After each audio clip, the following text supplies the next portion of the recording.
கர்த்தர் நல்லவர், கர்த்தர் நல்லவர், கர்த்தர் நல்லவர். சங்கீதங்களின் புஸ்தகம் 92வது சங்கீதம் 12வது வசனத்திலே நாம் இப்படியாய் வாசிக்கிறோம். நீதிமான் பனையைப் போல் செழித்து லீபனோனில் உள்ள கேதுருவை போல் வளருவான் என்கிற வசனத்தை நாம் வாசித்து அந்த வசனத்தை தியானித்து வருகிறவர்களாய் காணப்படுகிறோம். இதுவரை அந்த வசனத்திலே செழித்து கேதுருவை போல வளருவான் என்கிற 3 வார்த்தையை குறித்து தியானிக்க கர்த்தர் நம்மளுக்கு கிருபை செய்தார். அதன் தொடர்ச்சியாகத்தான் நாம் இன்றைக்கு லீபனோனில் உள்ள கேதுருவை போல் வளருவான், அந்த வார்த்தையிலே அந்த லீபனோன் என்கிற வார்த்தையை குறித்து தான் நாம் இன்றைக்கு இரவு நாம் தியானிக்க போகிறோம். இந்த வார்த்தை சொல்லுகிறது லீபனோனில் உள்ள கேதுருவை போல் வளருவான். அது இன்னொரு வார்த்தையிலே நாம் வேறு விதமாய் சொன்னோம் என்றால், அவன் லீபனோனில் உள்ள மரங்களைப் போல அல்லது லீபனோனில் வளர்கிறவனாய் காணப்படுகிறான் என்று அந்த வசனம் சொல்லுகிறதாய் காணப்படுகிறது.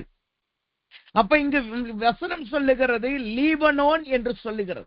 அப்ப லீபனோனை குறித்து சில குறிப்புகளை நாம் பார்த்தோம் என்றால், பிரசங்க குறிப்பு அல்ல, சில முக்கியமான குறிப்புகளை மாத்திரம் பார்த்து நம்ம நேரடியாக பிரசங்க குறிப்புக்குள்ளாய் கடந்து சொல்லுவோம். இந்த லீபனோன் என்கிற ஒரு பகுதியானது அது ஒரு தேசமாய் இருக்கிறது. குறிப்பா இந்த லீபனோன் என்பது ஒரு மலை தேசம் என்று சொல்லப்படுகிறது. இந்த லீபனோன் என்பது யோசுவாவின் புஸ்தகம் 13வது அதிகாரம் 5வது வசனத்துல நீங்க படிச்சு பார்த்தீங்கன்னா அது சொல்லுகிறது லீபனோன் ஒரு மலை தேசம். 2வதாக இந்த லீபனோனுடைய எல்லைகளை குறித்து அதே யோசுவா 13:5 சொல்லுகிறது, கிபிலியின் நாட்டும் சூரியோதயின் புறத்தின் எர்மோன் மலைவடிவாரத்தில் இருக்கிற பாகால் காத் முதற்கொண்டு ஆமாத்துக்குள் பிரவேசிக்கும் மட்டுமுள்ள லீபனோன் முழுவதும். அப்ப லீபனோனுடைய எல்லைகள் பரவி திரிகிற எல்லைகளாய் காணப்படுகிறது. இதை குறித்து நாம் வாசித்து பார்க்க என்றால் இது எர்மோன் மலை உச்சிகளிலே காணப்படுகிறதா இருக்கு. அதை குறித்து வரலாற்று என்ன சொல்லுகிறது என்றால் 900 அடி உயரத்தில் இருக்கிற ஒரு மலை தேசம்.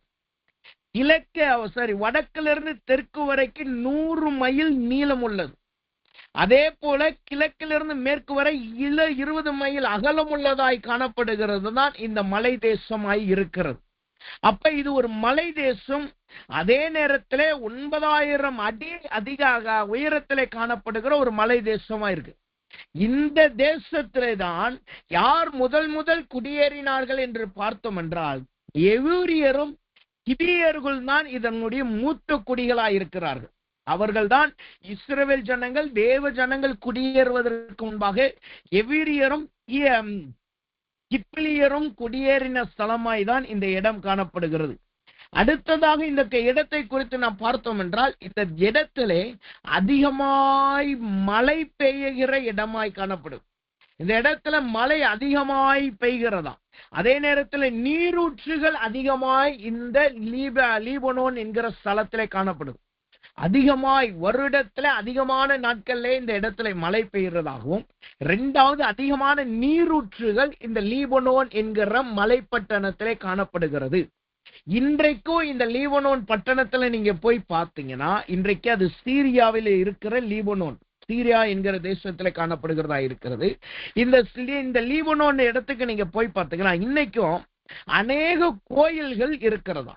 அந்த நாட்களில் கட்டப்பட்ட சாலமோன் நாட்களிலே அதன் பின்பாக கட்டப்பட்ட அநேக கோயில்கள் இந்த நாட்களிலும் பராமரிக்கப்படாமல் பாழாய் போன கோயில்களாய் இந்த லீபனோனிலே காணப்படுகிறது என்று வரலாறு இந்த லீபனோனை குறித்து சொல்லுகிறது. இப்படிப்பட்ட விசேஷமானதுதான் இந்த லீபனோன். இதுல எல்லாவற்றுக்கும் மேல என்னன்னா இந்த லீபனோனின் கேதுருவை தான் வேதம் நமக்கு அடையாளமாய் சுட்டி காட்டுகிறதா இருக்கு. லீபனோனிலே வளருகிற கேதுருவை மேட்டிமைக்கும் கர்த்தருடைய ஆசீர்வாதத்திற்கும் கர்த்தரால் உருவாக்கப்படுகிறது என்று சொல்லி பல விதங்களிலே இந்த லீபனோனில் இருக்கிற மரங்களை குறித்து பேச சொல்லப்படுகிறது.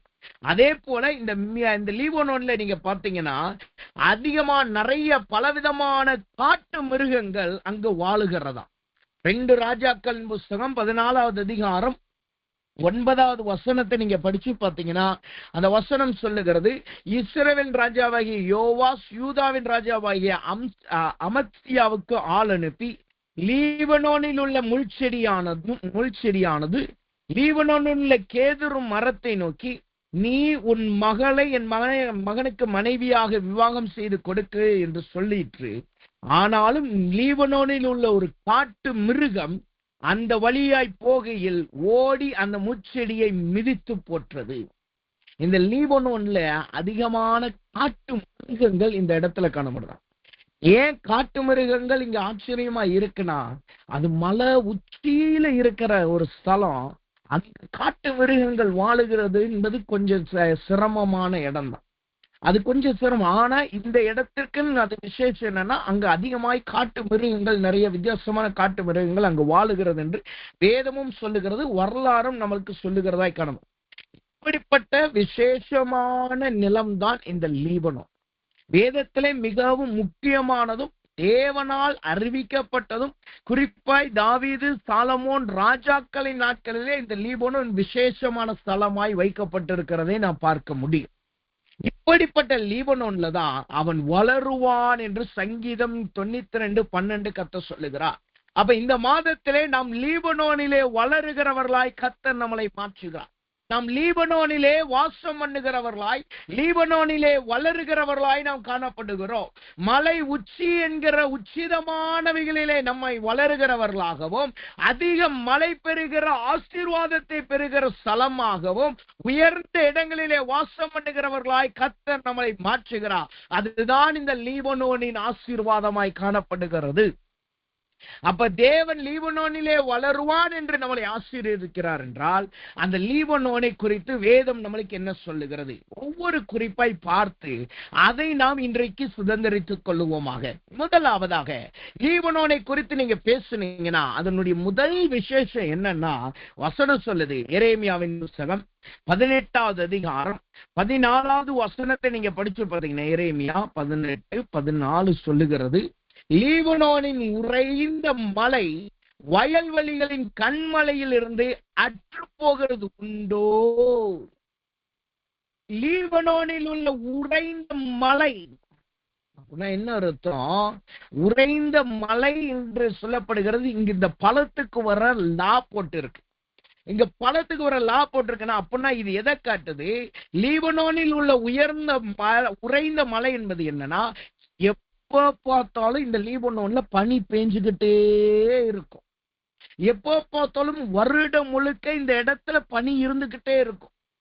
அதுக்கு இந்த லீபனோனுக்கு இன்னொரு பேரு சொல்றாங்க. என்ன பேர் தெரியுமா?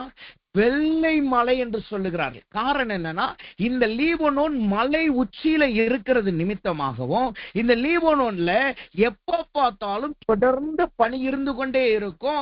அந்த புரைப்பனி கரைந்து போகவே போகாது. ஆனாலும் அங்க இருக்கிற வயல்வெளிகளை இந்த பனியானது செழிக்க பண்ணுகிறதா இருக்கிறது. வேதம் சொல்லுகிறது, ஆதியாகமத்தில் சொல்லுகிறது, மழை இன்னும் இராததன்படியினாலே பூமியை பனி நிரப்பிற்று, அதன் நிமித்தமாய் பூண்டுகளும் பூஞ்சைகளும் வளர்ந்தன என்று வசனம் சொல்லுகிறது. விருட்சங்கள் வளர்ந்தன என்று சொல்லுகிறது. அப்ப இந்த உறைபனி என்பது முதலாவது எதை காட்டுகிறது? அது வயல்வெளியிலே கரைந்து போகாத உறைபனி என்பது எதை காட்டுகிறது? வேதத்தை நீங்க வாசித்து பார்த்தீங்கன்னா, சங்கீதங்களின் புஸ்தகம் 51வது சங்கீதம் 7வது வசனத்தை நாம் வாசிக்கும் பொழுது, சங்கீதம் 51:7 நாம் வாசித்தோம் என்றால் அந்த வார்த்தை சொல்லுகிறது, அந்த வசனத்தின் கடைசி பகுதி இப்படியா சொல்லுகிறது, என்னை கல்வியர்களும் அப்பொழுது நான் உறைந்த மலையிலும் வெண்மையாவேன். உறைந்த மலையிலும் வெண்மையாவேன். இந்த உறைந்த மலை என்பது எதை காட்டுகிறது? அது பரிசுத்தத்தை காட்டுகிறது. அது மாசற்றதும் அழுக்கற்றதுமான நல்ல பரிசுத்தத்தை காட்டுகிறது. இந்த பரிசுத்தத்தை ராஜா விரும்புகிற தேவனாய் காணப்படுகிறார். நம்முடைய தேவன் சொன்னார், நான் பரிசுத்தராய் இருக்கிறது போல நீங்களும் பரிசுத்தராயிருங்கள். நான் பரிசுத்தராய் இருக்கிறது போல நீங்களும் பரிசுத்தராய் இருங்கள்.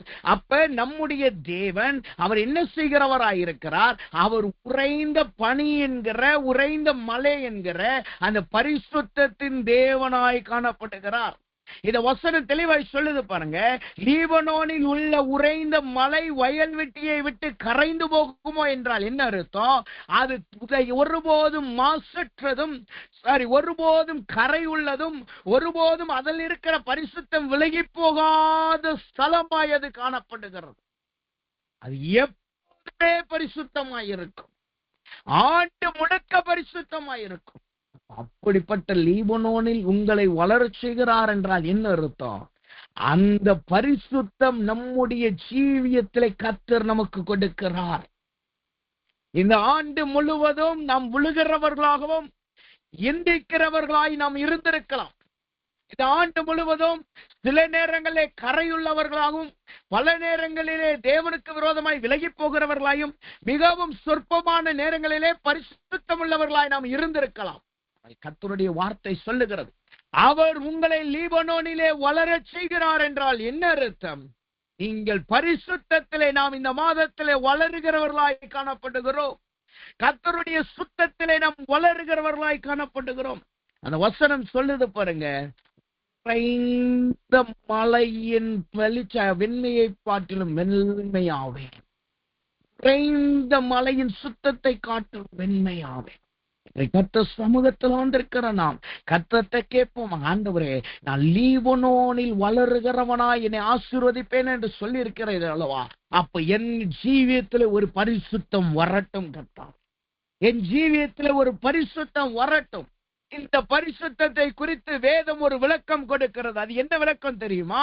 வெளிப்படுத்தலின் புஸ்தகம் 7வது அதிகாரம் 13வது வசனத்தை நீங்க படிச்சு பார்த்தீங்கன்னா, அந்த வசனம் சொல்லுகிறது, வெளிப்படுத்தல் 7:13 மற்றும் 14 சொல்லுகிறது, அப்பொழுது மூப்பர்களில் ஒருவன் என்னை நோக்கி, வெள்ளை அங்கியை தரித்திருக்கிற இவர்கள் யார், எங்கிருந்து வந்தார்கள் என்று கேட்டான். அதற்கு நான், ஆண்டவனே, அது உமக்கே தெரியும் என்றேன். அப்பொழுது அவன், இவர்கள் மிகுந்த உபத்திரவத்தில் வந்தவர்கள், இவர்கள் தங்கள் அங்கியை ஆட்டுக்குட்டியானவருடைய இரத்தத்திலே தோய்த்து வெளுத்தவர்கள். 2 காரியம் இந்த உறைந்த பரிசுத்தத்தை குறித்து சொல்லுது. 2 காரியம் அந்த உறைந்த லீபனோனின் உறைந்த மலைக்கு அடையாளம் வைக்கிறது. 1, அவர்கள் மிகுந்த உபத்திரவத்திலே வந்தவர்கள். 2வது, அவர்கள் ஆட்டுக்குட்டியானவரின் இரத்தத்திலே தோய்த்தவர்கள். ஆட்டுக்குட்டியானவரின் இரத்தத்திலே தோய்த்தவர்கள். இப்படிப்பட்ட சாட்சி நமக்கு பரலோகத்திலே உண்டாகிறதா இருக்கிறது. இப்படிப்பட்ட சாட்சி நம்முடைய ஜீவியத்தில் இந்த லீபனோன் கொண்டு வருகிறதாய் காணப்படுகிறது. இந்த மாதத்திலே கர்த்தர் உங்களை லீபனோனிலே வளர பண்ணுகிறார் என்றால் என்ன அர்த்தம்? நாம் எல்லாரும் ஆட்டுக்குட்டியானவரின் இரத்தத்திலே தோய்த்தவர்களாய், ஆட்டுக்குட்டியானவருடைய இரத்தத்திலே தோய்த்து வெளுத்தவர்களாய் நாம் காணப்படுகிறோம். வேதம் சொல்லுகிறது, எந்த ஒன்னானாலும் வெளுக்கப்படாத வெண்மை, அதுதான் இங்கு சொல்லப்படுகிற வெண்மையை காட்டு. அப்ப இன்றைக்கு கர்த்தர்ட்ட கேளுங்க, அதற்கு ஒப்பு கொடுங்க. ஆண்டவரே, இந்த மாதத்திலே நான் பரிசுத்தம் உள்ளவனாய் இருக்கணும். இந்த மாதத்திலே என் குடும்பம் பரிசுத்தம் உள்ள குடும்பமாய் இருக்கணும். அதற்கு நான் லீபனோனிலே வளருகிறவனாய் இருக்கணும். ஒரு விசேஷம் என்ன தெரியுமா? இந்த வசனம் சொல்லுது, நாம் ஏற்கனவே பார்த்தோம், லீபனோன் மலை உச்சியில இருக்கிறது என்று சொல்லி. அப்ப மலை உச்சி என்பது என்ன? அதுதான் கர்த்தரை சஞ்சரிக்கிற இடமாயிருக்கு, கர்த்தரை தேடுகிற இடமாயிருக்கிறது. அப்ப உங்களுக்கும் கர்த்தருக்கும் நல்ல ஒரு ஐக்கியத்தை கர்த்தர் கொடுக்கிறார். தேவன் சொன்னாரு, நீ அந்த மலையின் உச்சிக்கு புறப்பட்டு வா, அங்கே எனக்கு ஒரு இடம் உண்டு, அங்கே நான் அந்த மலையின் வெடிப்பிலை வைத்து நான் உன்னை என் கரத்தினால் மூடுவேன் என்று சொன்னார். மோசே அந்த மலையின் முகட்டிலே ஏறி மலையின் உச்சியிலே ஏறின உடனே மேகம் அந்த மலையை மூடினது என்று கர்த்தர் சொல்லுகிறார். வசனம் சொல்லுகிறது. அப்ப லீபனோனின் பரிசுத்தம் என்பது என்ன? உங்களை ஒருவரும் கரை திரைப்படுத்தாத, ஒரு மாம்சிகமும் உங்களை கரைப்படுத்தாத, ஒரு சத்துருவும் உங்களை கரைப்படுத்தாத, ஒரு நேர்த்தியான சுத்தமான கர்த்தரால் மூடப்பட்ட பரிசுத்தத்தினால் உங்களை மூடுகிறார். அந்த வசனம் சொல்லுகிறது, ஒருபோதும் கரைந்து போகாத வெண்மை, கரைந்து போகாத மலை. ஈக்குவடார் தேசத்தில் இருக்கும்போது மலைக்கு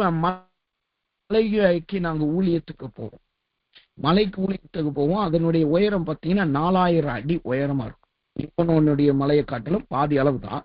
அந்த மலைக்கு முதல் முறை நாங்க ஊழியத்துக்கு போயிடுறோம். முதல் 2021 ஏப்ரல் மாசம் எக்ஸாக்டா ஏப்ரல் மாசம் நாங்க அந்த ஊழியத்துக்கு போயிடும்.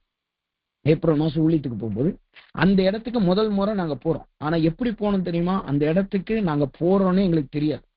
எங்க டைரக்டருக்கு ஒரு இன்ஃபர்மேஷன் வந்திருக்கு, இங்க ஊழியத்துக்கு கூப்பிடுறாங்க, உங்க டீம் அனுப்ப முடியுமா? உடனே டைரக்டர் முழுசா எதையும் விசாரிக்காம எங்களை எல்லாத்தையும் அனுப்பிட்டாங்க. மர்சி அப்பதான் பிறந்து ஒரு 3 மாசம் என்று நினைக்கிறேன். 3 மாசத்துக்குள்ளதான், 2ல இருந்து 3 மாசம் குழந்தை. அந்த இடத்துக்கு எங்களை அனுப்பிட்டாங்க. என் கூட பாத்தீங்கன்னா ஒரு 15 பேர் இருக்கிறாங்க. நான் 15 பேருக்கு லீடர் ஆகியிருந்தேன். அவங்கள நான் தான் நடத்துறேன். அதுல நிறைய வயதானவங்களும் ஒரு மனுஷன் இருக்கிறாரு, வாலிப வயசுல இருக்கிறவங்களும் இருக்காங்க, நல்ல புருஷர்களை போல இருக்கிறவங்களும் இருக்கிறாங்க. இவங்க 15 பேரை நானும் தான் லீட் பண்றோம். அப்ப கை குழந்தையோடு அங்க போறோம். போய் அந்த வெஹிக்கிள் போய்கிட்டே இருக்கு. எங்கதான் போகுதுன்னு கொஞ்ச நேரத்துல பார்த்தா ஒரு பெரிய மலையில கொண்டு போய் அங்க பாத்தீங்கன்னா அந்த நிலம் சமபூமியா இருக்கு. மலைக்கு மேல அந்த நிலம் சமபூமியா இருக்கு. அந்த இடத்துல கொண்டு போய் இறக்கி விட்டுட்டாங்க. அந்த இடத்துல இருந்து நீங்க சுத்தி பாத்தீங்கன்னா எங்கேயுமே வீடு கிடையாது. சுத்தி பார்க்கிற எல்லா இடமும் மலைகளாதான் இருந்துச்சு. அங்கு சில இடத்துல லாமா என்கிற ஒரு மிருகம் மேய்ஞ்சிக்கிட்டு இருந்துச்சு. 1-2 நாய்கள் இருந்துச்சு. சின்ன ஹாஸ்பிட்டால்ஸ் போட்ட ஒரு வீடு மட்டும்தான் அங்க இருந்துச்சு. அது பக்கத்துல இன்னொரு ஹாஸ்பிட்டால்ஸ் போட்ட ஒரு கட்டடம் இருந்துச்சு. அதுதான் சபைன்னு சொல்லி சொன்னாங்க. அங்க கொண்டு போய் எங்களை இறக்கி விட்டுட்டாங்க. 4000 அடி உயரம். அங்க கொண்டு போய் இறக்கி விட்டுட்டாங்க. 4500 அடி உயரம். எங்கிட்ட வார்ம் கிளாத்தும் கிடையாது, தெர்மல் ட்ரெஸ்ஸும் எங்கிட்ட கிடையாது. ஏன்னா நாங்க அங்க போறோன்னே எங்களுக்கு டைரக்டரும் சொல்லல, யாருமே சொல்லல. எங்களை கொண்டு போய் விட்ட பாஸ்டர் என்ன நினைச்சாரு, எல்லாத்தையும் சொல்லிட்டாங்கன்னு நினைச்சு. ஆனா எங்கிட்ட எதுவுமே கிடையாது. என் கூட வந்த எல்லா ஸ்டூடெண்ட்ஸும் நடுங்க ஆரம்பிச்சிட்டாங்க. எங்கிட்ட ஒரே ஒரு சின்ன பிளாங்கெட் இருந்துச்சு. அதை முழுசும் மர்சியை நல்லா இறுக்கி கட்டிட்டோம். அந்த 3 நாள் ஒரு வாரம் நாங்க அங்க இருந்தோம். 3 நாள் மாத்திரம் தான் மெர்சி அங்க வச்சிருந்தோம். 3 நாள் நீங்க பாத்தீங்கன்னா ஒரு 10 நிமிஷம் மெர்சி எந்திப்பாப்ல, எஞ்சி பால் குடிச்சிட்டு திரும்ப படுத்துருவாப்ல. துணியை விட்டு வெளியில கொண்டு வரும், முகம் மட்டும் தான், அந்த வாய் மட்டும் தான் வெளியில தெரியும். அப்படிதான். ஏன்னா குளிர் பாத்தீங்கன்னா 1 டிகிரி அளவு குளிர் இருந்துச்சு. அந்த இடத்துல போய் தங்கி நடுங்கிக்கிட்டு இருக்கோம். நாங்க படுத்திருக்கிற படுக்கை நீங்க பாத்தீங்கன்னா புல்லு, அந்த அங்க இருக்கிற கழுதைகள் மேய்கிற புல்லதான், ஈரமான புல்ல அறுத்துட்டு வந்து அதை தான் விரிச்சு அது மேல எங்க பெட்ஷீட்டை போட்டு படுத்திருக்கிறோம். நைட்டெல்லாம் தண்ணி அப்படியே உள்ள வரும். இத பார்த்த அந்த மலைவாழ் மக்கள் தான் நைட்டு 1 மணிக்கு அவங்க வீட்டுல இருக்கிற பிளாங்கெட் எல்லாம் கொண்டு வந்து கொடுத்து அதெல்லாம் கொடுத்து அன்னைக்குதான், அதுக்கப்புறம் 1 மணிக்கு தான் எங்களுக்கு கொஞ்சம் கதகதப்பு வந்துச்சு. எங்களை சுத்திலும் அந்த கட்டட சுத்திலும் நெருப்பு போட்டு எங்களுக்கு ஒரு கதகதப்பை கொடுத்தாங்க. ஆனா நிறைய பேருக்கு தலைவலி, நிறைய பேருக்கு அறிய வந்தது. 3 நாள்ல ஷைனியும் மர்சி நான் கீழே இறக்கி விட்டுட்டேன். ஏன்னா இதுக்கு மேல இருக்க முடியாது, குழந்தை இருக்க முடியாது, 3 மாசம் தான், இதுக்கு மேல இருந்தா ஏதாவது பாதிச்சிருன்னு சொல்லிட்டு நாங்க இறக்கி விட்டோம். ஆனா எங்க டீமும் நானும் 1 வாரம் அங்க இருந்து ஊழியத்தை செய்ய கத்துக்கிற விஷயம் தான். அந்த மலையில இருக்கும்போது பாத்தீங்கன்னா அங்கதான் நான் பார்த்தேன், திடீர்னு நாங்க நின்னுகிட்டே இருப்போம், நாங்க அப்படியே ஊழியம் பண்ணிக்கிட்டு இருக்கோம். திடீர்னு பார்த்தா மழை அப்படியே அந்த நம்ம ஷவர் திறந்தா எப்படி ஊத்துமோ, திடீர்னு பெரிய பெரிய தண்ணியா மொத்துன்னு வந்து தலையில விழும். அடுத்து கொஞ்சம் 10 நிமிஷம் கழிச்சு நீங்க பாத்தீங்கன்னா அந்த தலையில விழுந்த தண்ணி திடீர்னு பார்த்தா பனியா மாறிடும். பனின்னு பாத்தீங்கன்னா ஸ்னோ பிளேக்ஸா இருக்காது, தண்ணி நிறைஞ்ச பனியா மாறி அப்படியே கொஞ்சம் கொஞ்சமா ஊத்திக்கிட்டே வரும். அதுக்கப்புறம் பாத்தீங்கன்னா திடீர்னு பார்த்தா வெயில் அடிக்கும். இந்த ஏப்ரல் மாதத்துல இருந்து அது பாத்தீங்கன்னா அப்படியே அந்த இடங்கள் எல்லாமே ஈரமாகவே இருக்கும், காயவே காயாது. துணியை வெளியில போட முடியாது, காயவே காயாது. இதுல இன்னொரு காரியம் என்னன்னா, அந்த இடத்துல ஃப்ரிட்ஜ் கூட அவங்க வச்சுக்கிறாரு. ஏன்னா அங்க மீட்டை அப்படியே வெளியில வச்சிருவாங்க. அங்கதான் முதல் முறை பார்த்தோம். நாங்க வந்திருக்கோம்னு சொல்லி ஆடு அடிச்சு கோழி அடிச்சு மொத்தமா ஒரு கறியை கொண்டு நாங்க படுத்திருக்கிற இடத்துலதான் கிச்சனும் கூட அங்கேயே தொங்க விட்டுட்டு போயிடும். ஒரு வாரமும் அங்க தொங்கிக்கிட்டு தான் இருந்துச்சு. சில மீட்டெல்லாம் அழுகி போயிருச்சு. எதற்காக இதை நான் சொல்லுகிறேன் என்றால், அப்படி எப்ப பார்த்தாலும் மழை பெய்கிற பனி பெய்கிற அந்த மலையில நீங்க நவம்பர் மாசம் அக்டோபர் மாசத்துல இருந்து நவம்பர் மாசம் நீங்க போயிட்டீங்கன்னா எல்லா இடமும் காஞ்சு போயிருக்கும். டிசம்பர் மாசம் திரும்பி பனி வரும். ஆனா ஜனவரி போனீங்கன்னா பிப்ரவரி போனீங்கன்னா காஞ்சு போயிருக்கும். ஆனா லீபனோனில் உள்ள மலை எப்படிப்பட்டதா இருந்துச்சா, அது எப்ப பார்த்தாலும் கர்த்தரை லீபனோனில் வளரச் செய்கிறார் என்றால் அது உங்களை உறைபனி என்கிற சுத்தத்தினால் கர்த்தர் உங்களை நிரப்புகிறார். இந்த உறைபனியின் சுத்தம் என்ன செய்யுமா? இந்த உறைபனியின் பரிசுத்தம் நம்மளை என்ன செய்யுமா? வேதம் சொல்லுகிறது. 2 சாமுவேலின் புஸ்தகம் 23வது அதிகாரம் 20வது வசனத்தை நீங்க படிச்சு பார்த்தீங்கன்னா அந்த வசனம் சொல்லுகிறது. அந்த வசனத்தின் கடைசி பகுதி இப்படியே சொல்லுகிறது. உறைந்த மழை காலத்தில் அவன் இறங்கி போய் ஒரு கெபியில் உள்ள இருந்த ஒரு சிங்கத்தையும் கொன்று போட்டான். உறைந்த மழை காலத்துல யாருமே வேட்டையாட போக மாட்டாங்க. ஏன்னா அந்த பனி விஷப்பனியே அவர்களை கொன்று போட்டு. ஆனா இங்க ஒரு மனுஷன் உறைந்த பனி காலத்துல சிங்கத்தை வேட்டையாடுகிறான். அதுவும் அது இருக்கிற இடத்துக்கு போய் அதை வேட்டையாடுகிறான். யார் இந்த மனுஷன்? அவனுடைய பேர் தான் பெனாயா. பெனாயா என்கிற மனுஷன் உறைந்த மலையிலும் போய் கெபியிலே வேட்டையாடுகிறவனாய் இருந்தான். அது எதை காட்டுகிறது? கர்த்தருடைய பரிசுத்தம் அவனோடு இருந்தபடியினால், கர்த்தருடைய கிருபை அவனோடு இருந்தபடியினால் அவன் சத்துருக்களை தேடி தேடி வேட்டையாடுகிறவனாய் இருந்தான். ஒருவனும் கிரியை செய்யக்கூடாத காலத்திலே, ஒருவனும் வேட்டையாடக்கூடாத காலத்திலே இவன் புறப்பட்டு போய் அங்கு கிரியையை நடப்பிக்கிறவனாய் இருந்தான். அவனை குறித்து வசனம் சொல்லுகிறது. பெனாயா செய்கையிலே வல்லமையுள்ளவனாயிருந்தான். இந்த லீபனோனின் பரிசுத்தம் நம்முடைய ஜீவியத்துல வந்துட்டா, லீபனோனின் உறை மலை நம்முடைய ஜீவியத்துல வந்துட்டா, நாம் கர்த்தருடைய செய்கையிலே வல்லவர்களாய் இருப்போம். நம்மளால் நடப்பிக்கப்படுகிற செய்கைகள் வல்லமை நிறைந்ததாயிருக்கும். ஒருவனும் கிரியை செய்யக்கூடாத காலத்திலே நீங்கள் ஜெயம் கொள்ளுகிறவர்களாய் இருப்பீர்கள். உங்கள் சத்துருவாகிய சிங்கத்தை போல் வருகிற சத்துருக்களை நீங்கள் தேடி தேடி சிறைப்படுவீர்கள். இந்த வினாயாவை கொடுத்து அடுத்த வார்த்தை இவ்வளவு தெளிவா சொல்லுது பாருங்க. அவன் பயங்கர ரூபமான ஒரு எகிப்தியனையும் கொன்று போட்டான். அந்த எகிப்தியனின் கையில ஒரு ஈட்டி இருக்கையில் இவன் ஒரு தடியை பிடித்து அவனிடத்தில் போய் அந்த எகிப்தின் கையிலிருந்து ஈட்டியை பறித்து அவன் ஈட்டியினாலே அவனை கொன்று போட்டான். பெனாயாவை பாருங்க, அவன் உறைந்த மணியிலே வேட்டையாடுகிறான்னா இன்னும் அர்த்தம் கெபியில இருக்கிற சிங்கத்தை மாத்திரம் இல்ல, அவன் எகிப்தியனை ஒருத்தவனை கொன்று போடுறான். எப்படி கொண்டு போடுறான் பாருங்க. பயங்கர ரூபமுள்ள எகிப்தியன். அவனை பயங்கர ரூபம் அப்படின்னா என்ன? கோலியாத்தை காட்டிலும் பயங்கர ரூபம் உள்ளவன். அவன் பார்க்கவே அகோரமாயிருக்கிறான். அவன் பார்க்கவே பெரிய உடம்புள்ளவனாயிருக்கிறான். அந்த பயங்கரமான அந்த ஒரு மனுஷனை இவன் எப்படி மேற்கொள்றான் பாருங்க. அவன் கையில் இருந்து தடியினால் அவனை மேற்கொண்டான். கையில் இருந்த தடியினால் அவனை மேற்கொண்டான். அவன் தடியினால் அவனை அடித்து அவன் கையில் இருக்கிற ஈட்டியை புடுங்கி அவனை கொன்று போட்டான். சொல்லப்படுகிற தடி என்பது எதை காட்டுகிறது? தேவனுடைய வார்த்தை. அப்ப முதலாவது லீபனோனிலே வளர்ந்து நீங்கள் உறை பணியிலே வளருகிறீர்கள் என்றால் என்ன அர்த்தம்? கர்த்தர் உங்களுக்கு பரிசுத்தத்தை கொடுக்கிறார். அதனால் முதலாவது கெபியில் இருக்கிற சிங்கத்தை நீங்கள் கொன்று போடுகிறீர்கள். இரண்டாவது உங்களுக்கு விரோதமாய் எழும்பி வருகிற பயங்கர ரூபமுள்ள மனுஷர்களை பயங்கர ரூபமுள்ள கிரியையுள்ள வல்லமைகளை, பயங்கர ரூபமுள்ள சத்துருக்களை நீங்கள் எப்படி கொன்று போடுகிறீர்கள்? அவனை உங்களுக்கு கர்த்தர் கொடுத்த வார்த்தையினால் நீங்கள் அவனை கொன்று போடுகிறீர்கள். இதை சொல்லும் பொழுது கர்த்தர் எங்களுடைய வாழ்க்கையிலே நடந்த சாட்சியை கர்த்தர் சொல்ல ஆவியிலே ஏவுகிறபடினால் அதை நான் சொல்லுகிறேன். கர்த்தருடைய நாமத்திற்கு மகிமைக்காக நாங்கள் ஊழியம் செய்து கொண்டிருக்கும் பொழுது, நானும் சேனியை ஊழியம் செய்து கொண்டிருக்கும் போது திடீர்னு ஒரு நாள் கர்த்தர் எங்களோடு பேச ஆரம்பித்து நாங்க 2 பேருமே ஒப்பு கொடுத்து ஜெபிச்சுக்கிட்டு இருக்கோம். ஆண்டவரே எங்களை உருவாக்கும், இன்னும் பயன்படுத்தும் சொல்லி எங்களுடைய ஜெப நேரத்துல, தனிப்பட்ட ஜெப நேரத்துல உட்கார்ந்து நாங்க 2 பேரும் கரத்தை பிடிச்சி ஜெபிச்சுக்கிட்டு இருக்கோம். அப்ப ஜெபிச்சுக்கிட்டு இருக்கும் போது நாங்க இருக்கிற வீட்டை நோக்கி ஒரு பிசாசு வரும். நாங்க இருக்கிற வீட்டுக்குள்ள அது வரல, வீட்டுக்கு அந்த ரோட்டு வழியா அந்த பிசாசு போகுது. அந்த பிசாசு போறது உடனே சைனிக்கு அந்த கிருபையை கர்த்தர் கொடுத்திருக்கிறார். அவருக்கு எங்க போனாலும் சரி, எந்த இடத்துக்கு போனாலும் அங்க எங்கெல்லாம் பிசாசு இருக்கு அது ஈஸியா சைனிக்கு தெரியும். அப்படிப்பட்ட ஒரு கிருபையை கர்த்தர் கொடுத்திருக்கார், வரத்தை கொடுத்திருக்கார்.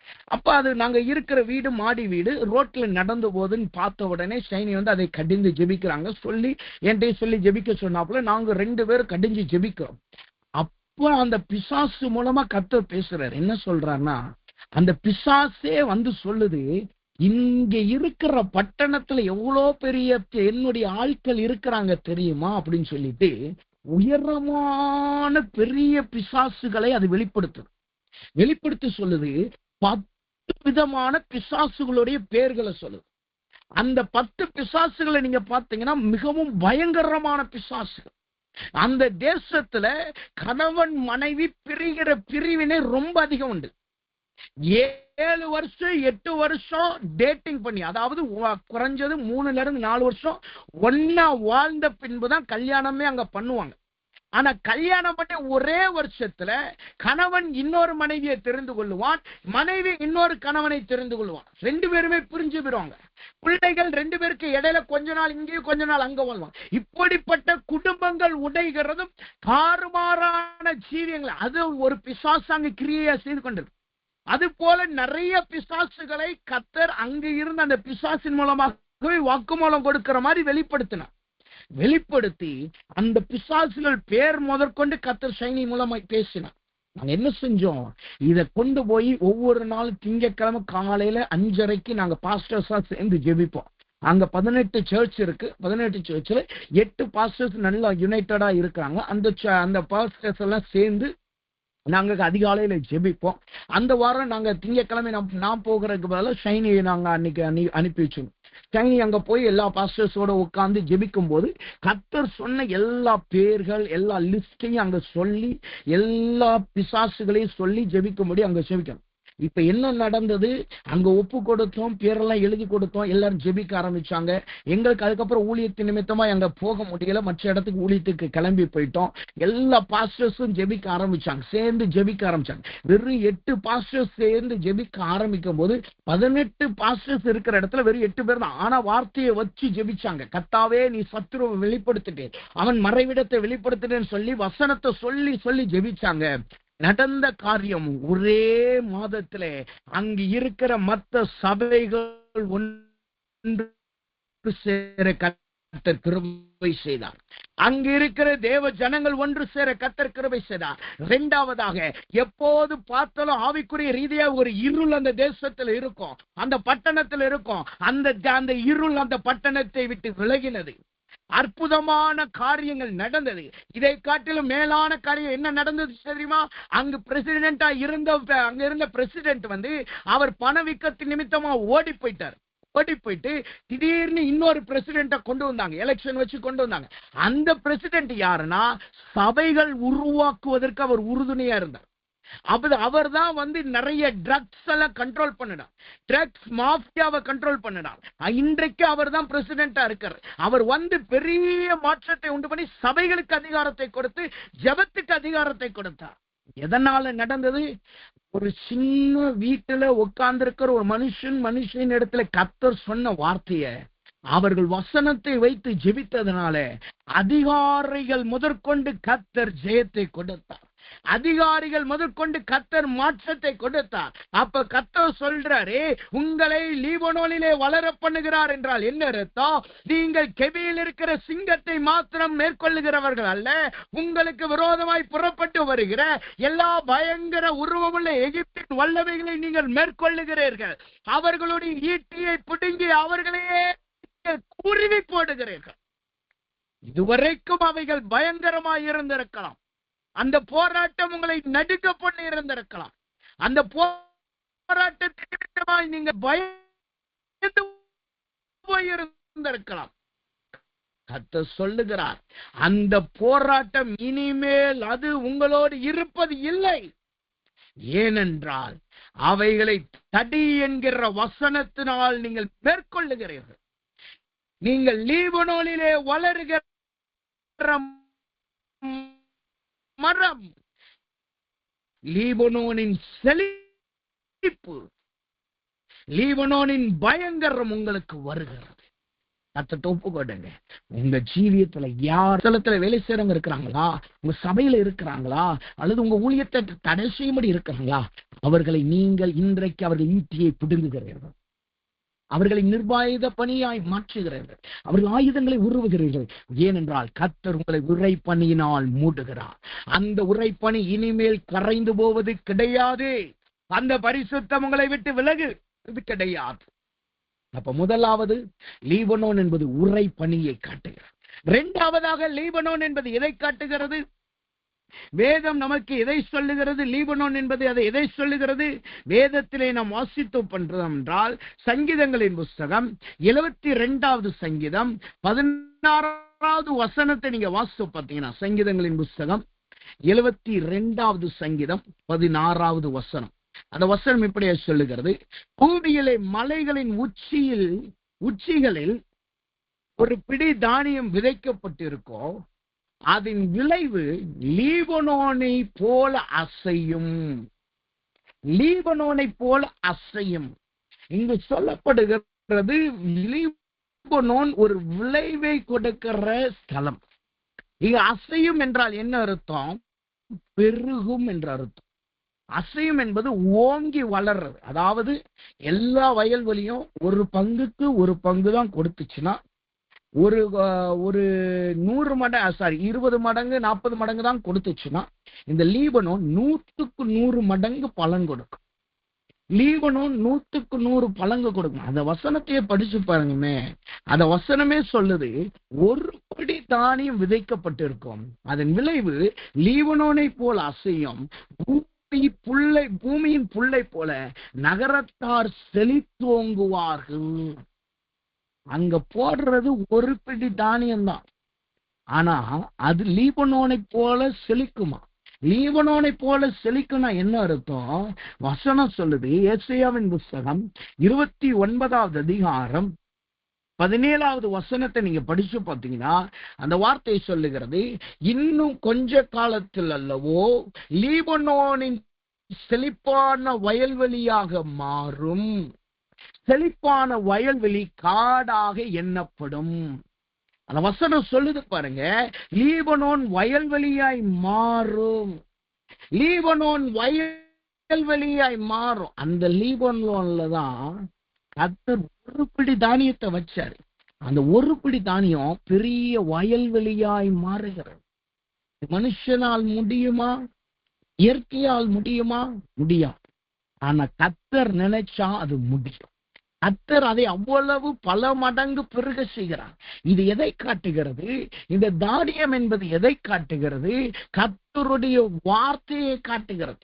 நீங்கள் லீபனோனிலே வளருகிறீர்கள் என்றால் என்ன அர்த்தம்? நீங்கள் இந்த மாதத்திலே நீங்கள் தேவனுடைய வார்த்தையிலே பல மடங்கு பெருகுகிறீர்கள். கர்த்தருடைய வார்த்தை உங்களுக்குள்ளாய் பல மடங்கு பெருக போகிறது. எஸ்ராவை போல வேத பண்டிதனாய் கர்த்தர் உங்களை மாற்ற போகிறார். நீங்கள் கர்த்தருடைய வார்த்தையிலே பெருகுகிறவர்களாய் மாறுகிறீர்கள். வசனம் சொல்லுங்க, கொஞ்ச காலத்திலே லீபனோன் வயல்வெளியாய் மாறும். கொஞ்ச காலத்திலே, வருகிற புதிய ஆண்டிலே அல்ல, இந்த மாதம் இன்னும் கொஞ்ச நாட்கள் தான் இருக்கு. நீங்கள் வசனத்திலே பெருகுகிறவர்களாய் மாறுகிறீர்கள். வசனத்திலே விருத்தி அடைகிறவர்களாய் மாறுகிறீர்கள். வசனம் உங்களுக்குள்ளாய் இருக்கிற வசனம் பெருக போகிறது. ஏதும் இப்படியாய் சொல்லுகிறது. ஏசாயாவின் புஸ்தகத்திலே நாம் வாசித்தோம் என்றால் 30வது அதிகாரம் 23வது வசனத்தை வாசிக்கும் போது ஏசாயா 30:23 சொல்லுகிறது, நீ நிலத்தில் விதைக்கும் உன் விதைக்கு அவர் மலையையும் நிலத்தின் பலனாகிய ஆகாரத்தையும் தருவார். அது கொழுமையும் புஷ்பமும் புஷ்டியுமாயிருக்கும். அக்காலத்திலே ஆடு மாடுகள் விஸ்தாரமான மேய்ச்சல் உள்ள ஸ்தலத்திலே மேயும். வசனம் சொல்லுது பாருங்க, நீ நிலத்துல விதைப்ப, உன் விதைக்கு அவர் மழையை கொடுப்பார், அவர் நிலத்தின் பலனின் ஆகாரத்தை தருவார். அப்படின்னா என்ன அர்த்தம்? இன்றைக்கு கர்த்தரால் கொடுக்கப்படுகிற வார்த்தை, இதுவரைக்கும் கர்த்தரால் விதைக்கப்பட்ட வார்த்தையில நீங்கள் அவர் மலை என்கிற தண்ணீரை கொடுத்து உங்களை பெருக செய்ய போகிறார். நீங்கள் கர்த்தருடைய வார்த்தையில விருத்தி அடைய போகிறீர்கள். நீங்கள் கர்த்தருடைய வார்த்தையில உறுதியுள்ளவர்களாய் மாறுகிறோம். கர்த்தருடைய வார்த்தையில உறுதியுள்ளவர்களாய் விருத்தி அடைஞ்சா என்ன நடக்கும் தெரியுமா? சிறந்த உதாரணம் இயேசு கிறிஸ்து. சிறந்த உதாரணம் இயேசு கிறிஸ்து. அவர் சோதிக்கப்படும் பொழுது அவர் வசனத்தாலேயே அந்த சத்துருவை மேற்கொண்டார். வசனத்தாலேயே அந்த சத்துருவை மேற்கொண்டார். அப்பத்தை கல்லா மாத்தி சாப்பிடும் போது வசனம் சொன்னார். மலை அந்த ஆலயத்தின் உச்சியில கொண்டு போய் நிறுத்தும் போதும் வசனத்தை சொன்னார். பூமியின் சமஸ்த ஆசீர்வாதங்களை காட்டும் போதும் வசனத்தை சொன்னார். என்ன நடந்தது? அந்த சத்துரு இயேசுவை விட்டு விலகி போனான். தூதர்கள் அவருக்கு பணிவிடை செய்தார். அப்ப இன்றைக்கு கர்த்தர் உங்களை வசனத்துல விருத்தி அடைய செய்கிறார் என்றால் என்ன அர்த்தம்? நீங்க தேவனுக்குள்ளாய் உறுதிப்படுகிறீர்கள். உங்களுக்கு விரோதமாய் எழும்புகிற சத்துருக்களை நீங்கள் வசனத்தின் நிமித்தமாய் மேற்கொள்ளுகிறீர்கள். இதுவரைக்கும் சத்துரு உங்கள் இடத்துல வந்தா நீங்க பயந்து ஒரு இடத்துல உட்கார்ந்து இருந்திருப்பீங்க, அல்லது யாராவது போதகத்தை போய் ஜெபிச்சிருப்பீங்க, அல்லது ஜெபக்குழுக்களோடு இணைந்து ஜெபிச்சிருப்பீங்க. காரணம் என்ன? அந்த சத்துருவை எப்படி துரத்தணும், எந்த வசனத்தை சொல்லி துரத்தணும், எதை சொன்னா துரத்தி ஓடும் என்று தெரியாது. வேதம் சொல்லுகிறது, அந்த வசனத்தை நீங்க படிச்சு பார்த்தீங்கன்னா, மாயக்காரர்கள் கொஞ்சம் பேர் வந்துட்டு, நாங்கள் இயேசுவின் நாமத்தினாலே வசனத்து நிமித்தமாய் உன்னை துரத்துகிறோம் சொல்லுங்க. இதை கேட்ட உடனே அவர்களுக்குள்ள இருந்த அங்க இருந்த பிசாசு என்ன செஞ்சுச்சா, நான் உங்களையும் அறியேன், இயேசுவையும் அறியேன், நீங்க சொன்ன வசனத்தையும் நான் அறியேன். அதோட நிறுத்தல, அந்த சத்துரு அவர்களை பிடித்தது. இது கடந்த நாட்கள்ல உங்கள்கிட்ட நடந்திருக்கலாம். நீங்க சத்துருவுக்கு பயந்து போயிருந்திருக்கலாம். யாருக்கோ ஜெபித்த நிமித்தமாய் இன்றைக்கு நீங்க சத்துருவினால் பிடிக்கப்பட்டிருக்கலாம். உங்களுக்கு சத்துருவின் அலக்களிப்பு வந்திருக்கலாம். வசனங்கள் கிரியை செய்யக்கூடாததை போல காணப்பட்டிருக்கலாம். ஆனால் கர்த்தர் உங்களை வசனத்திலே விருத்தியடை செய்கிறார் என்றால் என்ன அர்த்தம்? இனி எந்த சத்துருவும் உங்களை சோதனைக்குள்ள உட்படுத்த முடியாது. நீங்க சோதனைக்கு சோதிக்கப்பட்டாலும் அந்த வசனம் உங்களுக்கு ஜெயத்தை கொடுக்கும். அது மலை உச்சியிலே காலத்தின் உச்சியிலே கொண்டு போய் நிறுத்தினாலும் அது ஜெயத்தை கொடுக்கும். அவங்களுக்கு போராட்டத்தை கொண்டு வந்தாலும் அது ஜெயத்தை கொடுக்கும். காரணம் என்ன? நீங்கள் வசனத்திலே உறுதிப்படுகிறீர்கள். நீங்கள் வசனத்திலே உறுதியாயிருக்கிறீர்கள். அந்த வசனத்திலே விருத்தி அடைகிறீர்கள். அப்ப 2வது லீபனோன் என்பது என்ன? நாம் வசனத்திலே விருத்தி அடைகிறதை காட்டுகிறது. லீபனோனிலே போடப்பட்டது ஒரு கையளவு விதைதான், ஆனால் அது வயல்வெளியாய் மாறினது. அந்த வயல்வெளி காடு என எண்ணப்பட்டது. என்னை கர்த்தர் சொல்லுகிறான், நீங்க இதுவரைக்கும் கேட்ட வார்த்தைகள் கொஞ்சம் வார்த்தைகள் தான், ஆனா இனிமே நீங்க கர்த்தருடைய வார்த்தையினால் உருவாக்கப்பட போகிறீர்கள். உங்க வாயிலிருந்து புறப்படுகிற வார்த்தைகள் தேவனுடைய வார்த்தைகளா இருக்க போகிறது. உங்க வாயிலிருந்து புறப்படுகிற வார்த்தைகள் வேத வசனத்தின் வார்த்தைகளா இருக்க போகிறது. இதுவரைக்கும் பொறாமையின் வார்த்தைகள், தூஷணத்தின் வார்த்தைகள், கர்த்தருக்கு பிரியமில்லாத வார்த்தைகளை நீங்க பேசிக் கொண்டிருக்கலாம். இனிமே நீங்க வாயை திறந்தா சரி, நீங்க எதை பேச நினைச்சாலும் சரி, கர்த்தர் வார்த்தை மாத்திரமே உங்கள் வாயில் புறப்படும். அந்த அளவு கர்த்தர் உங்களை தம்முடைய வார்த்தையிலே உறுதிப்படுத்துகிறார். அந்த அளவு கர்த்தர் உங்களை தம்முடைய வார்த்தையிலே பலப்படுத்துகிறார். அப்ப இரண்டாவதாக வயல்வெளி அல்லது விளைவு என்கிற லீபனோன். மூன்றாவதாக இந்த லீபனோன் எப்படிப்பட்டதா இருக்கிறதா? வசனம் இப்படியா சொல்லுகிறது. ஓசியாவின் புஸ்தகம் 14வது அதிகாரம் 5வது வசனத்தை நாம் வாசித்தோம் என்றால், ஓசியாவின் புஸ்தகம் 14வது அதிகாரம் 5வது வசனம் இப்படியா சொல்லுகிறது. நான் இஸ்ரவேலுக்கு பனியை போல் இருப்பேன், அவன் லீலி புஷ்பத்தை போல் மலருவான். மூன்றாவதாக லீபனோன் என்பது என்ன? அது ஒரு மலருகிற இடம். அது புஷ்பத்தை போல மலருகிற இடம். மலருகிறது என்றால் என்ன அர்த்தம்? மலருகிற அனுபவம் என்பது என்ன? வசனம் சொல்லுது, ஏசாயாவின் புஸ்தகம் 35வது அதிகாரம் 2வது வசனத்தை நீங்க படிச்சு பார்த்தீங்கன்னா, அந்த வசனம் சொல்லுகிறது, மிகுதியாய் செழித்து பூரித்து ஆனந்த களிப்புடன் பாடும் லீபனோனிலே மகிமையும் கர்மேல் சாரோன் என்பவைகளின் அலங்காரமும் அதற்கு அளிக்கப்படும். நீங்கள் லீபனோனிலே மலருவீர்கள் என்றால் என்ன அர்த்தம்? கர்த்தருடைய மகிமை உங்களை பூரிக்கப்படும். கர்த்தருடைய மகிமையிலே நீங்கள் மலருவீர்கள். முதலாவது கர்த்தருடைய பரிசுத்தத்தை நீங்க சுமந்திருப்பீங்க. இரண்டாவது பார்த்தோம், கர்த்தருடைய வார்த்தையை சுமந்திருப்பீங்க. மூணாவது என்ன நடக்குது? கர்த்தருடைய மகிமையை நீங்கள் சுமந்து கொண்டிருப்பீர்கள். தேவனுடைய மகிமையிலே நீங்கள் பூரித்து மலருவீர்கள். தேவனுடைய மகிமை ஒரு இடத்துல இறங்கி வந்தா என்ன நடக்கும்? தேவனுடைய மகிமை ஒரு இடத்துல இறங்கி வந்தா அங்கு 2 காரியம் நடக்கும். ஒண்ணு, அந்த மகிமை வேதம் சொல்லுகிறது, சாலமோன் ஆலயத்துல கர்த்தருடைய மகிமை இறங்கி வந்துச்சு. உடனே கர்த்தர் சொன்னார், இந்த ஆலயத்துல ஏறெடுக்கும் எல்லா விண்ணப்பத்திற்கும் நான் பதில் கொடுப்பேன். அப்ப கர்த்தருடைய மகிமையிலே நீங்கள் மலருகிறீர்கள் என்றால் என்ன அர்த்தம்? நீங்கள் ஏறெடுக்கும் எல்லா ஜெபத்திற்கும் கர்த்தர் பதிலை கொடுப்பார். நீங்கள் ஏறெடுக்கிற எல்லா விண்ணப்பத்திற்கும் அது பதிலை கொண்டு வரும். ஒருபோதும் ஒருபோதும் உங்களுக்கு பதில் வருவது ஒருபோதும் தடைபடாது. தானியேலை குறித்து வேதம் சொல்லுகிறது, நீ தேவனுக்கு பிதாவுக்கு மிகவும் பிரியமானவனாய் இருந்தபடியினால் நீ விண்ணப்பிக்க தொடங்கின உடனே உனக்கு கர்த்தர் பதிலை அனுப்பினார். இப்ப பாருங்க, அங்க என்ன நடக்குது? தானியேல் ஜெபிக்க ஆரம்பிச்சா உடனே பதில் வருது. ஆனா பதில் எப்ப வந்துச்சு? 21 நாள் கழிச்சு வந்துச்சு. காரணம் என்ன? இடையில பிரபஞ்சத்தின் லோகாதிபதி சண்டை போடுறான், வானத்தின் அதிபதி சண்டை போடுறான். இப்ப சண்டை போட்டாலும் கர்த்தர் அந்த பதிலை அவனுக்கு தடை செய்யல. அவனுக்கு அந்த பதில் வந்தே தீர்ந்தது. அப்ப கர்த்தர் சொல்றாரு, நீங்கள் மகிமையிலே மலருவீர்கள் என்றால் என்ன அர்த்தம்? நீங்கள் ஏறெடுக்கிற எல்லா வார்த்தைகளுக்கும் எல்லா ஜெபத்திற்கும் அவர் பதில் கொடுக்கிறவராயிருக்கிறார். அது எந்த சத்துருவினாலும் தடை செய்ய முடியாது.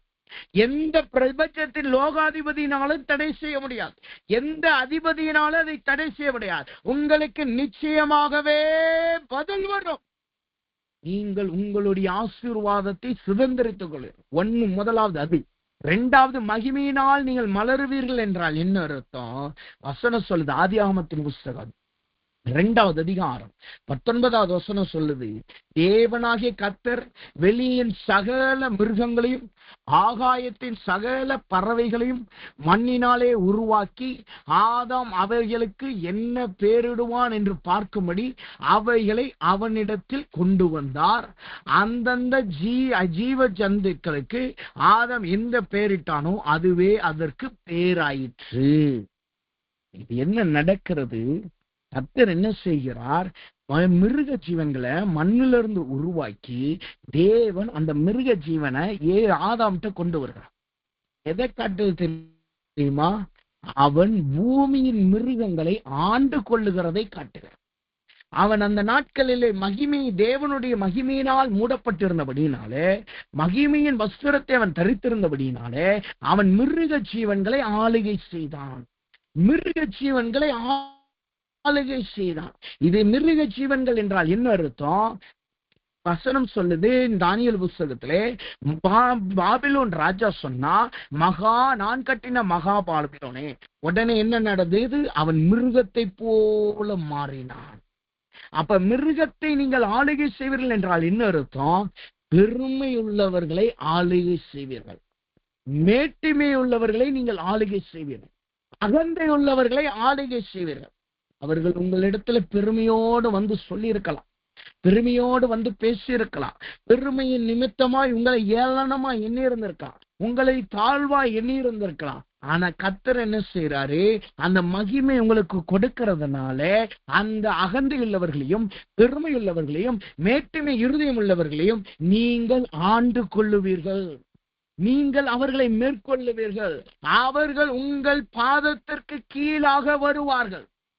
ஏதோ சொல்லுது பாருங்க, ஆதாம் என்ன பேர் சுட்டினானோ அதற்கு அதுவே பேராயிருச்சு. அப்படின்னா என்ன அர்த்தம்? இந்த வார்த்தை இல்லாம அவங்களுக்கு விரோதமா எழும்பின அகந்தையும் மேன்மையும் பொறாமையும் உள்ள மனுஷர்களை கர்த்தர் உங்களுக்கு கீழாய் கொண்டு வருகிறார். நீங்க சொல்லுகிறது தான் அவர்கள் கீழ்ப்படிய போகிறார். நீங்க சொல்லுகிறத மாத்திரம் தான் அவங்க கேட்க போறாங்க. உங்களை அவர்கள் பெருமை இனிமே உங்களிடத்துல கிரியை செய்யாது, அவர்கள் மேட்டிமை இனிமே உங்களிடத்துல கிரியை செய்யாது. நீங்கள் பலனுள்ளவர்களாய் அவர்களை ஆண்டு கொள்ளுகிறவர்களாய் கர்த்தர் உங்களை மாற்றுகிறார். மூன்றாவது லீபனோன் என்பது மகிமை மலர்கிற இடம். நான்காவதாக கடைசியாக சுருக்கமாய் பார்த்து ஜெபிப்போம். லீபனோன் என்பது நான்காவதாக கடைசியாக எதை காட்டுகிறது? அதே ஓசியாவின் புஸ்தகம் 14வது அதிகாரம் 5வது வசனத்தின் கடைசி பகுதியை நீங்க படிச்சு பார்த்தீங்கன்னா அந்த வார்த்தை சொல்லுகிறது, நீ பனியை போல் இருப்பேன், அவன் லீபனோன் புஷ்பத்தை போல் மலருவான், லீபனோனை போல வேரொன்றி நிற்பான். இதுதான் எல்லாவற்றிற்கும் முக்கியமான ஒன்று. கர்த்தர் உங்களை இந்த மாதத்துல லீபனோன்ல வளருவீர்கள் என்றால் என்ன அர்த்தம்? நீங்க வேரொன்றி நிற்கிறவர்களாய் கர்த்தர் உங்களை மாற்றுகிறார். வேரொன்றி நிற்கிறவர்களாய், அசையாதபடி உறுதியாய் இருக்கிறவர்களாய் கர்த்தர் உங்களை மாற்றுகிறார். வேரூன்றி நிற்கிறவர்களாய். இந்த வேர் எங்க ஊன்றி நிற்கும் தெரியுமா? வசனம் சொல்லுது, யோபு 29:19 சொல்லுகிறது, நான் தண்ணீர் ஓரமாய் வேரூன்றி, தண்ணீர் ஓரமாய் வேரூன்றி. அப்படின்னா என்ன அர்த்தம்? ஏசாயாவின் புஸ்தகம் 27வது அதிகாரம் 3வது வசனம் சொல்லுது, கர்த்தராகிய நான் அதை காப்பாற்றி அடிக்கடி தண்ணீர் பாய்ச்சி ஒருவரும் அதை சேதப்படுத்தாதபடி இரவும் பகலும் காத்துக் கொள்வேன். நீங்கள் வேரூன்றி நிற்பீர்கள் என்றால் என்ன அர்த்தம்? நீங்கள் ஒருபோதும் அசைந்து போகாதபடி கர்த்தரை காத்துக் கொள்வார். அவர் எப்படி காப்பாரா? உங்களுக்கு தண்ணீர் தேவையான நேரத்துல தண்ணீர் கொடுப்பார், தண்ணீர் பாய்ச்சுவார். இனிமேல் நீங்கள் தாகமடைய போவது கிடையாது, நீங்கள் சோர்வடைந்து போவது கிடையாது, நீங்கள் அசைந்து போவது கிடையாது. கர்த்தர் உங்களுக்கு தேவையான தண்ணீரை கொடுப்பார். இரண்டாவது அந்த வசனம் சொல்லுது, அவர் உங்களை காப்பாற்றுவார், ஒருவனும் உங்களை சேதப்படுத்தாதபடி, ஒரு மிருக ஜீவனும் உங்களை விடத்துல வராதபடி, நீங்கள் சோர்ந்து போய் அசைந்து போகாதபடி கர்த்தர் உங்களை காப்பாற்றுவார். மூன்றாவதாக, இரவும் பகலும் ஒருவனும் உங்களை சேதப்படுத்தாதபடி கர்த்தர் காத்துக் கொள்வார். இரவும் பகலும் ஒருவனும் உங்களை சேதப்படுத்தாதபடி அதை காத்துக் கொள்வார். முதல் காப்பு மிருக ஜீவனத்திலும், இரண்டாவது காப்பு மனுஷர்களிடத்தில். இன்றைக்கு நாம் அசைகிறவர்களா இருக்கலாம், கர்த்தருடைய விசுவாசத்தில் அசைகிறவர்களா இருக்கலாம், கர்த்தர் வார்த்தையில அசைகிறா இருக்கலாம். ஆனா இன்றைக்கு கர்த்தர் உங்களை வேரூன்றி பண்ண செய்கிறார். நீங்கள் லீபனோனிலே வளருகிறீர்கள் என்றால் என்ன அர்த்தம்? நீங்க கர்த்தருக்குள்ளாய் வேரூண்டுகிறீர்கள். இனிமேல் நீங்கள் அசைக்கப்படுவது இல்லை. கர்த்தர் உங்களுக்கு தேவையான தண்ணீரை கொடுக்கிறார், உங்களை காப்பாற்றுகிறார், ஒருவனும் சேதப்படுத்தாதபடி உங்களை காப்பாற்றுகிறார். இரவும் பகலும் உங்களை வேலியடைத்து காத்துக் கொள்ளுகிறார். அதற்காய் கர்த்தரை ஸ்தோத்திரிங்க, கர்த்தர்ட்ட கேளுங்க, ஆண்டவரே நான் லீபனோனிலே வேரூன்றினவனா இருக்கணும், நான் லீபனோனிலே வேரூன்றினவனா இருக்கணும். அப்ப முதலாவது லீபனோன் என்பது, அது முதலாவது எதை காட்டுகிறது? வேதம் சொல்லுகிறது, அது உறைந்த மலை, உறைந்த மலை என்கிற பரிசுத்தம். இரண்டாவது லீபனோன் என்பது அது விளைவை தருகிற பலியை பெறுகிற லீபனோன். மூன்றாவது லீபனோன் என்பது மலருகிற மகிமை மலருகிற ஸ்தலம். நான்காவது லீபனோன் என்பது வேரூன்றி வளருகிற ஸ்தலம். இந்த இடத்துல வேரூன்றி வளர்ந்த கேதுர மரம்தான் நாட்கள்ல கர்த்தருடைய ஆலயத்தை கட்ட பயன்பட்டு பின்னாட்களே தாவீது வாசம் பண்ணுகிற ஸ்தலத்திற்கு பயன்படுத்தப்பட்டது. அப்ப இன்றைக்கு கர்த்தர் உங்களை வேரூன்றி வளரச் செய்கிறார் என்றால் என்ன அர்த்தம்? கர்த்தருடைய ஆலயத்தை கட்டுகிறவர்களாகவும் ஆலயத்திலே காணப்படுகிற மரங்களாகவும் தேவனுடைய ராஜ்யத்தை ஆளுகை செய்கிறவர்களாய் கர்த்தர் உங்களை மாற்றுவார். தேவனுடைய ராஜ்யத்திற்கு ஏதுவான ஜனங்களாய் உங்களை மாற்றுவார். அதனால் இப்பொழுது கண்களை மூடுங்க, கர்த்தர்ட்ட கேளுங்க, ஆண்டவரே என்னை லீபனோனிலே வளரச் செய்யும் ஆண்டவரே, என்னை லீபனோனிலே வளரச் செய்யும் ஆண்டவரே சரி. எல்லாரும் கர்த்தர் கரத்தில் ஒப்பு கொடுப்போம். நாம் 1-2 நிமிடம் தான் நம்ம ஜெபிக்க போறோம். கர்த்தர் இப்பொழுது ஒரு பெரிய பலத்தை கொடுக்கிறார். உங்களை லீபனோனிலே வளரச் செய்ய போகிறார். மலை உச்சியிலே நீங்கள் வளரப் போகிறீர்கள். முதலாவது அந்த உரை பனியில் மத்தியிலே நீங்கள் வளரப் போகிறீர்கள். அந்த உரை மலை கரைந்து போவது இல்லை. உங்கள் பரிசுத்தம் ஒருபோதும் மாசாய் மாறி போவது இல்லை. அது பரிசுத்த குலைச்சலால் நீங்கள் மாறி போவது இல்லை. அதற்காக கர்த்தரை ஸ்தோத்திரம் ஸ்தோத்திரம் ஸ்தோத்திரம் ஸ்தோத்திரம் ஸ்தோத்திரம் ஸ்தோத்திரம் ஸ்தோத்திரம் ஸ்தோத்திரம் ஸ்தோத்திரம்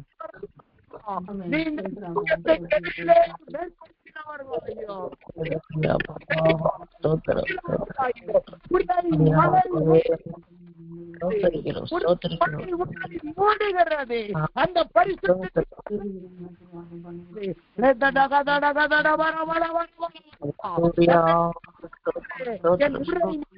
கரைந்து போகக்கூடாது கர்த்தாவே.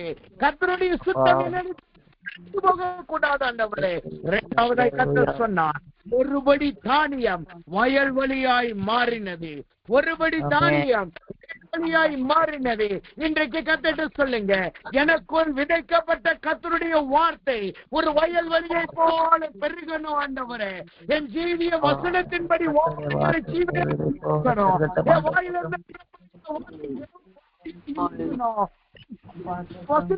ஜெயிக்கிறவனாய் மாறணும்.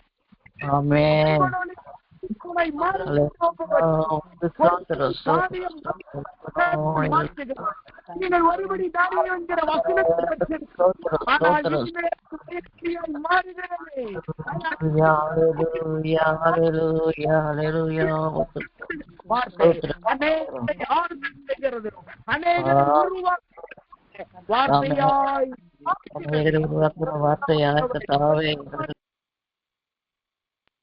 மூன்றாவதாய் கர்த்தர் சொன்னார், நீங்கள் மகிமை மலருகிற லீபனோனிலே வளருகிறீர்கள். லீபனோனிலே மகிமை மலரும். அது என்ன செய்யும்? உங்களுக்கு ஜெபத்திற்கு உடனே பதில் கொண்டு வரும். இரண்டாவது, உங்க வாழ்க்கையில மிருகத்தை போல இருக்கிற மனுஷர்களை நீங்க ஆளுகை செய்வீங்க. இப்ப கர்த்தர்ட்ட ஒப்பு கொட்டுங்க, ஆண்டவரே இப்ப ஒப்பு கொட்டுங்க. உங்க வாழ்க்கையில எந்த ஜெபத்துக்கெல்லாம் பதில் வரல சொல்லி ஜெபிங்க. ஆண்டவரே, நான் லீபனோனில் மலருகிற மகன், நான் லீபனோனில் மலருகிற மகள், நான் லீபனோனின் மகிமையிலே மலருகிற மகளாய் இருக்கிறேன். என் ஜெபத்துக்கு உடனே பதில் வரட்டும். தானியேலுக்கு பதில் வந்தது போல என்னை மலரச் செய்து உடைய மகிமையினால் மூடி இப்பொழுது பதில் வரட்டும் சொல்லுங்க. அதன் நிமித்தமாய் நீங்கள் எங்களுடைய சத்துருக்களை, உங்களுக்கு விரோதமாய் எழும்புகிற மிருகம் போன்ற மனுஷர்களை நீங்கள் மேற்கொள்ளுகிறாய். கர்த்தர் உங்களை மாற்றுகிறார். அதற்காக இப்பொழுது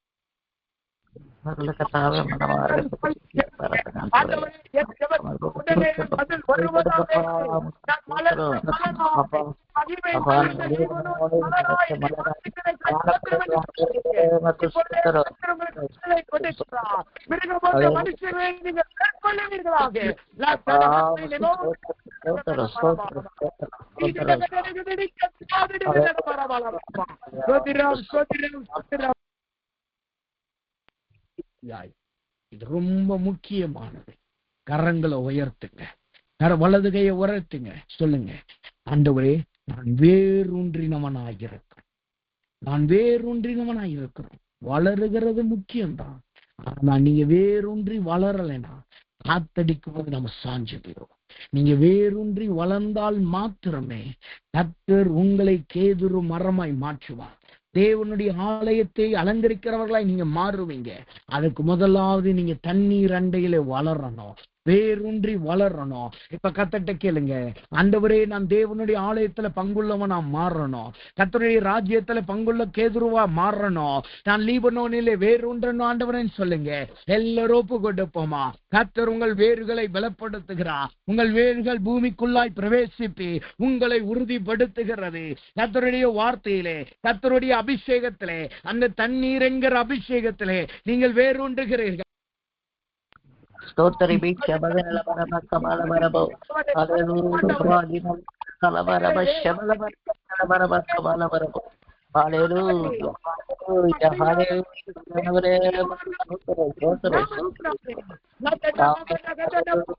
ஸ்தோத்திரி ஹalleluya பாவக்கு ஸ்தோத்திரம் ஸ்தோத்திரம் ஸ்தோத்திரம் ஸ்தோத்திரம் ஸ்தோத்திரம் ஸ்தோத்திரம் ஸ்தோத்திரம்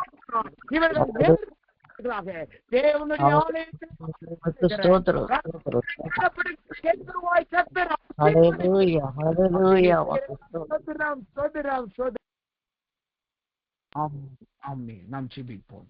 அன்பின் பரலோக பிதாவே, துதிக்கிறோம், ஸ்தோத்திரிக்கிறோம். இந்த நாளிலும் தேவனுடைய கிருபையும் தயவுங்களோடு கொடுத்த ஸ்தோத்திரம்.